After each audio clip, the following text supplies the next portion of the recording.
5e congrès des experts comptables de l'espace UEMOA. Nous y sommes toujours avec des entretiens. Et pour celui-là, nous nous entretenons avec M. Soumaïla Ouedraogo, expert comptable, directeur de la BCAO à la retraite, président d'honneur de l'Ordre des experts comptables et des comptables agréés du Burkina Faso, président du conseil d'administration de Mazars au Burkina. Merci d'avoir répondu à notre invitation, M. Ouedraogo. Merci, monsieur. 20 ans au service de la BCAO, aujourd'hui président du conseil d'administration de Mazars au Burkina. Comment se porte le cabinet? Le cabinet se porte très bien. C'est un cabinet que nous avions lancé en fin 2008. Et à l'époque, on était 3 personnes. Aujourd'hui, nous sommes une quarantaine de personnes. Je pense que c'est un cabinet qui a bien évolué, avec un certain nombre de secteurs privilégiés, et donc des secteurs sur lesquels nous sommes très compétitifs. Mais en tout cas, je pense que le cabinet Mazars se porte bien. Alors, le thème de ce 5e congrès, c'est experts comptables et lutte contre les flux financiers illicites. Et justement, dans cette dynamique, vous êtes panéliste d'une thématique, et notamment éthique et déontologie de l'expert comptable à l'épreuve des flux financiers illicites. Alors, avec vous, déjà, si on commençait par savoir, dans votre secteur, quelle définition on pourrait donner à l'éthique et à la déontologie? L'éthique, c'est l'ensemble des comportements attendus d'une profession dans le sens de la morale des affaires, donc de la moralité, de la morale de l'entreprise. Donc c'est une profession réglementée, l'expertise comptable. Et sans déontologie, il n'y a pas de crédibilité pour la profession.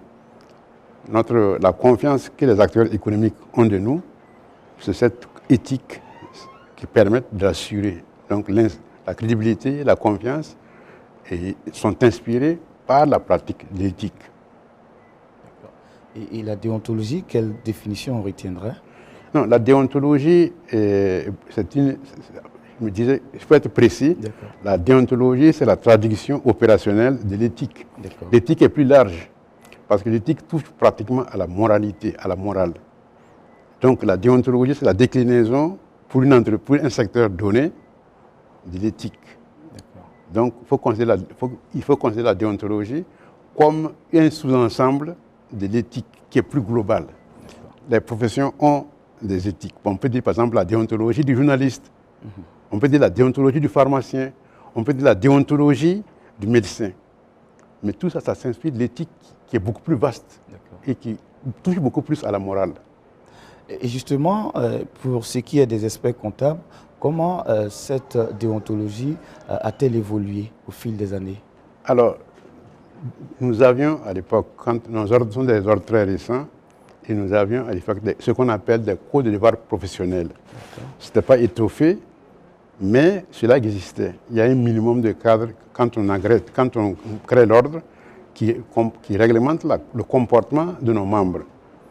Malheureusement, il y a eu des scandales financiers et chaque fois qu'il y a des problèmes, on est obligé de revoir un peu le contour de la déontologie. Vous savez bien qu'il y a eu des scandales importants qui ont jalonné l'histoire des entreprises. Les plus célèbres, vous connaissez tous l'affaire Enron. On connaît très bien ce qui s'est passé en 2008 comme crise. Donc les crises nécessairement interpellent. On se dit, mais où était le commissaire aux comptes? Chaque fois qu'il y a ces crises-là, on se pose la question et on voit ce qui n'a pas marché. Et on renforce. C'est valable pour notre profession, comme c'est valable pour l'ensemble de la gouvernance. Aujourd'hui, tout le monde on parle également du code de déontologie des administrateurs. Les directeurs généraux sont de plus en plus soumis à des codes de déontologie. Parce que les différentes crises sont justifiées par un certain nombre de faiblesses qui parfois touchent à la déontologie. Et c'est pour cela que chaque fois qu'il y a des crises, on ajuste encore pour mieux renforcer le comportement attendu des décideurs. Pour les experts comptables, effectivement, c'est lié également à l'évolution des grandes crises. Il y a la mondialisation également qui est passée par là.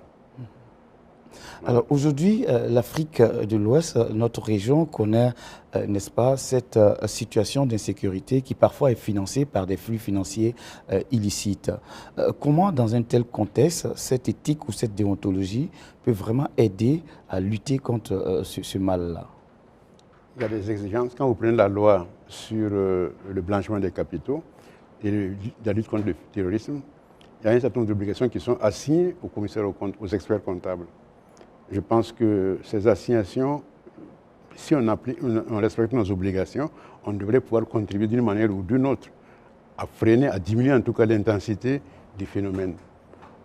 Il y a un certain nombre de dispositions qui sont également applicables aux institutions financières. Et comme nous sommes des commissaires au compte de ces institutions, nous devons veiller également à ce que les institutions financières appliquent les dispositions recommandées par la loi sur le blanchiment. Donc, le commissaire au compte, l'expert comptable a deux rôles. Un rôle de surveillance de la mise en application des directives de l'UEMOA, donc des lois par rapport au blanchiment, mais également une organisation propre qui nous permette de faire face à nos propres obligations. D'accord. Alors, on sait aussi, hein, très souvent, ce n'est pas par ignorance que certaines infractions sont commises. On connaît très bien ce qu'on encourt, mais c'est parfois, je ne dis pas que tout le monde est ainsi, mais c'est parfois les techniciens eux-mêmes qui trouvent, n'est-ce pas, la subtilité de pouvoir conseiller d'autres personnes, excusez-moi l'expression, malfrats, à pouvoir utiliser ces flux financiers-là. Est-ce que vous pensez qu'aujourd'hui, on peut vraiment mettre en avant cette éthique-là et cette déontologie, quand parfois même c'est fait exprès? Je pense que la plupart des experts comptables sont très conscients de la nécessité de mettre en place la déontologie. Je ne peux pas dire que dans toute profession, il n'y a pas au moins 1% de brebis galeuses. Mais si c'est le cas, nous avons également ce qu'on appelle, nos textes nous permettent non seulement de faire des enquêtes, mais de prendre des mesures qui s'imposent. Parce que la déontologie et l'ordre nous permettent en tout cas de prendre les sanctions nécessaires. C'est une profession qui est protégée. Donc, nous avons à notre sein déjà un corps disciplinaire. Si quelqu'un est pris en train de rentrer dans des affaires qui ne sont pas des affaires d'éthique, l'ordre des experts comptables peut prendre des sanctions. Ce que le public également ignore, c'est que le public peut saisir l'ordre des experts comptables en cas de constatation d'un comportement non éthique de nos membres. Je crois qu'il y a quelques années, on avait publié dans la presse pour que les gens sachent que nous avons la possibilité de recevoir des plaintes du public pour pouvoir même enquêter sur nos propres membres si c'est nécessaire. Et dans ce combat-là, est-ce que au niveau du décideur, de l'administration, vous avez l'accompagnement du politique? Nous avons l'accompagnement du politique. D'abord, la loi nous... Par exemple, quand on prend la loi sur le blanchiment des capitaux, il nous est fait obligation de signaler un certain nombre de manquements constatés. Quand nous constatons des infractions, nous avons l'obligation de les porter à la connaissance du procureur du Faso. Ça, nous devons les signaler à la CENTIF, mais nous devons également, s'il y a des infractions, la possibilité de porter l'infraction à la connaissance du procureur du Faso. Vous qui justement... Nous avons également la déclaration de soupçon. C'est-à-dire que la loi nous oblige, quand nous soupçonnons des actes de corruption dans une entreprise, à les signaler également au procureur du Faso. Là, c'est vraiment les soupçons. Non, à la CENTIF, je veux dire. D'accord. À la CENTIF. Nous avons l'obligation de signaler donc les déclarations, les soupçons à la CENTIF. Est-ce qu'il est déjà arrivé que vous puissiez saisir le procureur du Faso sur des dossiers qui ont abouti? Alors, la saisine du procureur, ce n'est pas systématique. D'accord. Ce n'est pas systématique. J'imagine qu'il y en a. Ce n'est pas publié, mais j'imagine qu'il y en a.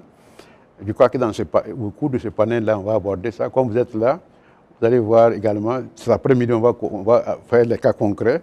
Peut-être qu'on verra s'il y a quelques exemples de cas de non-révélation ou de révélation. Mais la loi nous oblige à signaler à la CENTIF tout ce que nous avons comme déclaration de soupçon au niveau des entreprises. En ce qui concerne les infractions en général, quand nous relevons des infractions dans une entreprise, nous devons les signaler au procureur du Faso. Donc les lois existent, l'application, je pense que ce panel va nous éclairer. D'accord. Ce panel va nous éclairer. En tout cas, merci beaucoup de vous être presté à nos différentes questions en apportant des éléments de réponse. On vous laisse partir, mais peut-être vous permettre aussi de laisser le mot de fin. Le mot de fin en ce qui me concerne, j'invite pratiquement nos membres à être très vigilants par rapport à la déontologie. Nous sommes dans un contexte de flux illicite des capitaux. C'est le thème du Congrès. Et nous avons un certain nombre d'obligations que nous devons absolument satisfaire. C'est la crédibilité de la profession qui est engagée. Donc j'invite nos confrères à respecter, à traduire, à respecter les obligations qui sont les nôtres en matière de réglementation concernant ces phénomènes-là. En tout cas, merci beaucoup à vous. très bonne suite pour ce 5e congrès. Je rappelle que vous êtes M. Soumaïla Ouedraogo, expert comptable, directeur de la BCAO à la retraite, président d'honneur de l'Ordre des experts comptables et des comptables agréés du Burkina Faso, président du conseil d'administration également de Mazars au Burkina. Vous étiez notre invité pour cet entretien. Merci beaucoup. Téléspectateurs, restez toujours avec nous. Les programmes se poursuivent sur True TV et le 5e congrès également. Au revoir et à très vite.